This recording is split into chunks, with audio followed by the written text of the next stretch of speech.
The purpose of this class is to explain the Jewish way of understanding Psalm 110. Now, of course, I don't have an English language degree, so I beg you to pay attention to the ideas, not necessarily to the expressions and the words of my own limitations, not the Psalm's limitations.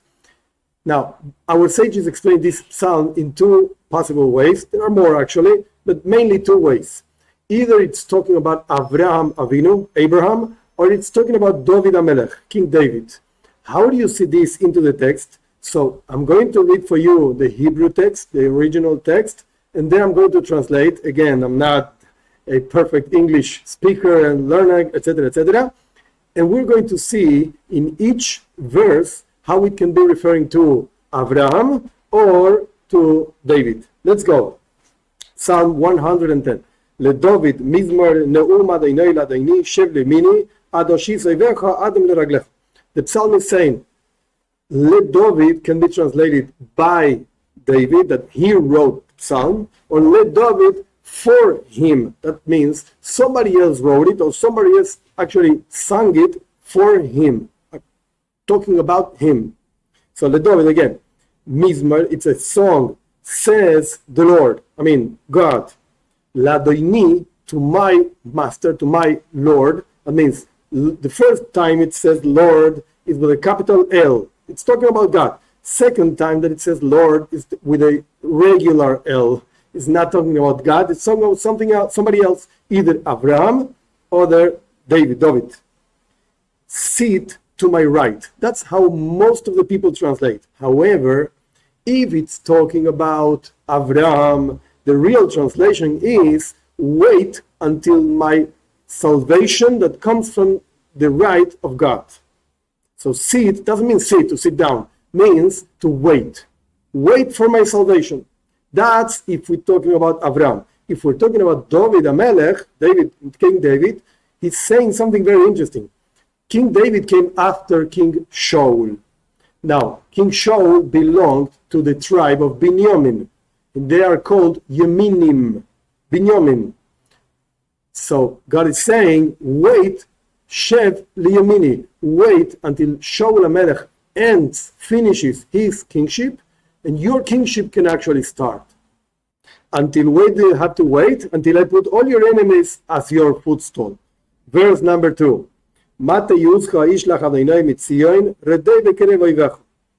A scepter, mate is like the kings used to use a scepter, of your strength will send the Lord, that means God, from Zion. That's the only idea that doesn't really fit Abraham, because Abraham lived many, many years before actually Zion was built. So it fits more into the explanation that it's talking about David, King David. At the end of the verse, you will actually govern on your enemies. Verse number 3.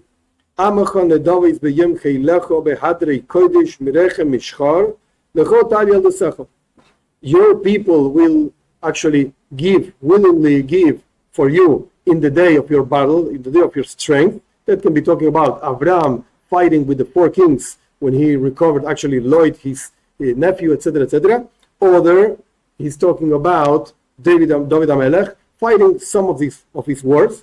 Behadri kodesh, that means with the beauty of the sanctity, mirechem mishchar, that you have from your womb. Shachar literally means the morning. That means when a person goes out of the womb, it's like the morning for that person. For you is the dew of your youth. That means you're beautiful. Either it's talking about Abraham or David HaMelech, doesn't actually make it much of a difference. He's saying that from a very young age, you're beautiful. Actually, our sages say that Abraham recognized the presence of God when he was 3 years old. So it fits more into Abraham than with David. We don't know so much about David's being very young. 4th verse. Nishba Adonai v'lo yinochem atachoim le'olam al dibrosim al kitzedek. God swore, and he's not going to actually relent. He's not going to put it back.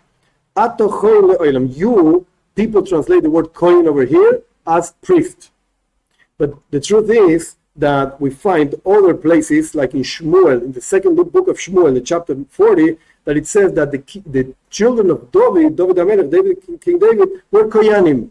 They were not priests. What are you talking about? Kohen, David HaMelech comes from the tribe of Yehuda, and Koyanim come from the tribe of Levi. So what is he talking about? He's saying that they actually govern. They have an important position. That's what it means, a Kohen. So if he's talking about David HaMelech, he's saying you're going to have a very important position. If he's talking about Abraham, also he was not a Kohen. He was the forefather of Koyanim, Levim, Israelim, that Jewish people. He was the main head, for instance, he was the main head for all Jewish people. Al Divrasi, because of your words. If he's talking about David HaMelech, is the words that he is Melech Tzedek, Malki Tzedek. The Yud in the word Malki is actually an addition. It doesn't really make a difference on the word itself. That's how the commentators explain. That means that if it's talking about David HaMelech, he said the verse is saying that he was a just king with justice. Malki Tzedek, Melech Tzedek. He made justice in the world. Actually, that's what is also written about David HaMelech. He made justice within his people. And if it's talking about Avraham Avinu, this is talking about Malki Tzedek actually. We find when Avraham ended the war with the four kings, when he came back, Malki Tzedek was waiting for him. So with the words of Malki Tzedek, Avraham became an important person. 5. Adonai al yemincho mochatz b'yom apoy melochim. God, the Lord, on your right, crushed in the day of his anger, God's anger, different kings. Both David HaMelech and Abraham fought with kings. So that's what it's talking about. Verse number 6. Yodim bagoyim mole gebiyois mochatz b'rosh al eretz rabba. He will judge the nations full of like dead bodies. Mochatz rosh, he will crush the heads on long distant lands. 7. Minacha baderech ishte al ken yorim rosh. The regular translation is that he will drink like the nachal. The nachal means like a river, a stream of water. However, it's talking about a war. Either a war that Abraham did with 4 kings, or a war that David HaMelech did, many wars. So he will drink, so to speak, quote unquote, the blood that will come out of all the people that we will kill on the war, either Abraham or David HaMelech. Al-Ken, and therefore, because he will win these wars, Yorim Rosh, his head will be raised up. So we learned, and we understood all the verses of this Psalm 110. How is it talking about either Abraham or David HaMelech?